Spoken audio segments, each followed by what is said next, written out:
Hey creatives, I've got a great mixed media art exercise for you today, and it's to help you make some fearless art. So I want you to turn off that overthinker inside you, and also turn off that critic inside you that goes, oh, this is looking bad. We don't need them today. We're just going to do some fun exercises just to loosen up and get some art going.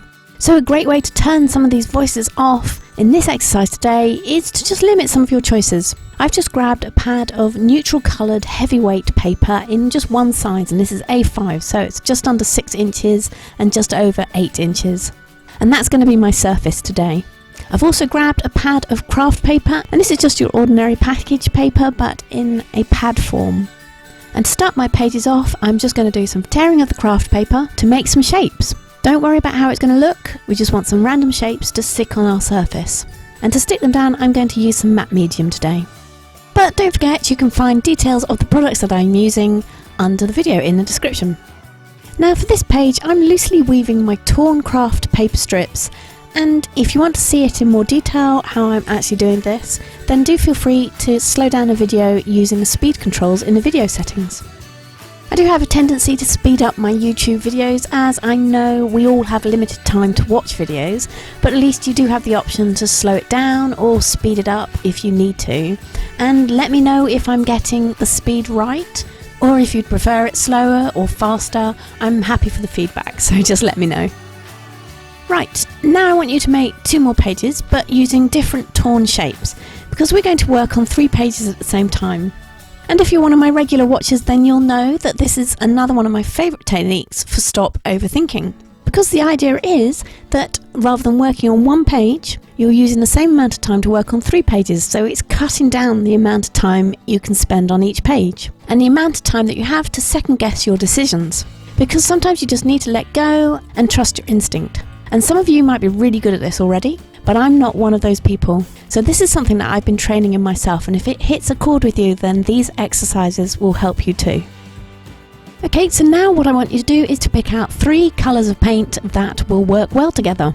And these can be your favourite colours, or they can be colour combos that you want to play with and just try out, whatever you like. I've chosen to use Gouache today because I want that matte finish, and also they're opaque colours, so they're going to work really well on that neutral background. Now all 3 of my paints use acrylic polymers, so they're kind of between a traditional gouache and an acrylic paint, but that lilac colour that you can see here has a little bit of a grain to it because it's a Japanesque colour. So it's not a smooth paint, it has a bit of tooth and a bit of texture. Can you see it looks kind of grainy on the palette here, and it has a very light grainy feel when you paint with it as well. Anyway, it doesn't really matter, I just wanted to show it to you in case you were wondering what the difference between my paints were. You can pick any paints you want, so just go for it. But remember, you only want 3 colours. And in that same vein, I'm only going to use 1 paintbrush. So it's size 6 and it has a round head. Now I want you to assign a shape to a page, so I'm going to be working just in circles on the left hand page, rectangles on that middle page, and semicircles on the right hand page. Now you don't have to choose the same shapes as I've used. You can use any shapes you like, but you do need to have 1 shape per page and restrict yourself to just using that shape on the page when you're using the paint. And as you can also see, I'm only using 1 colour at a time.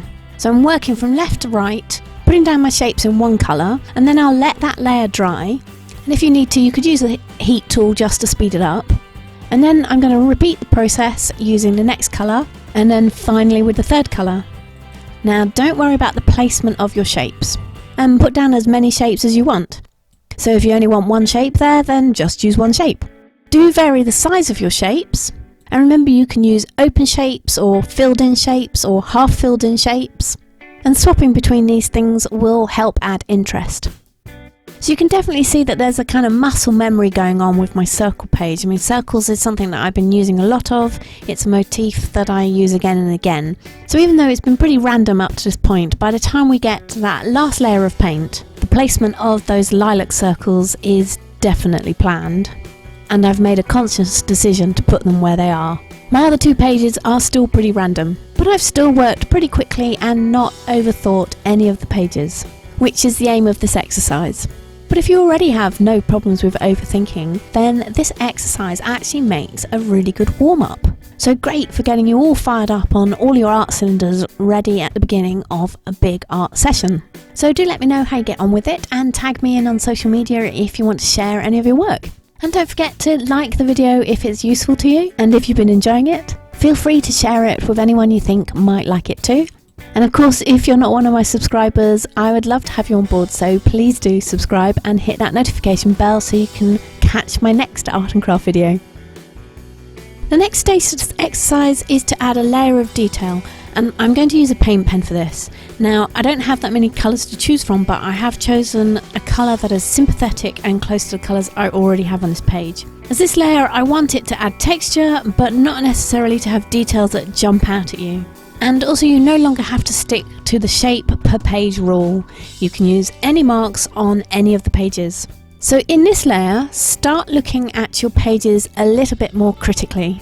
Place your marks with purpose, but still with trying not to worry too much about them. Doesn't have to be perfect, so don't put any pressure on yourself to get the perfect mark in the perfect place. Again, just keep it loose and work quickly, going from one page to the other. You may very well find that you're already seeing shapes and motifs coming out of your pages. So like my circle one, where I definitely see a motif. In my rectangles, I'm starting to see a cluster of shapes that I want to keep together. And in my semicircles, I'm still a bit loose on that one. I'm not sure where that one's going. So I'm just going to go with some dots on that one and see how they go. Now we're on the last layer, and I'm going to use a black to finish these pages. So I'm now looking at them with the full critic eye, trying to hunt down those motifs that really just jump out, which is pretty easy on my circle page, as you'll see in a minute. Now on my rectangle page, that cluster of lilac rectangles in the bottom right hand corner and towards the centre a little bit, they really jump out at me, so I'm going to make sure I accentuate those. And my semicircles, well, I'm still not sure about those. There's nothing jumping out at me for them. So what I'm going to do is I'm going to take them back to that original craft paper circle that I stuck on there in that first layer.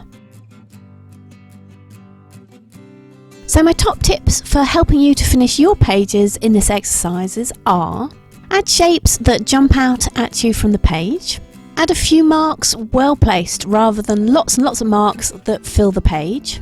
Highlight shapes and motifs by adding marks that look like they disappear behind the shape. It's a good trick for making the shape look like it's on the top. And if all else fails, go back to an element from your very first layer. In the close-up, you can see how I finished the pieces.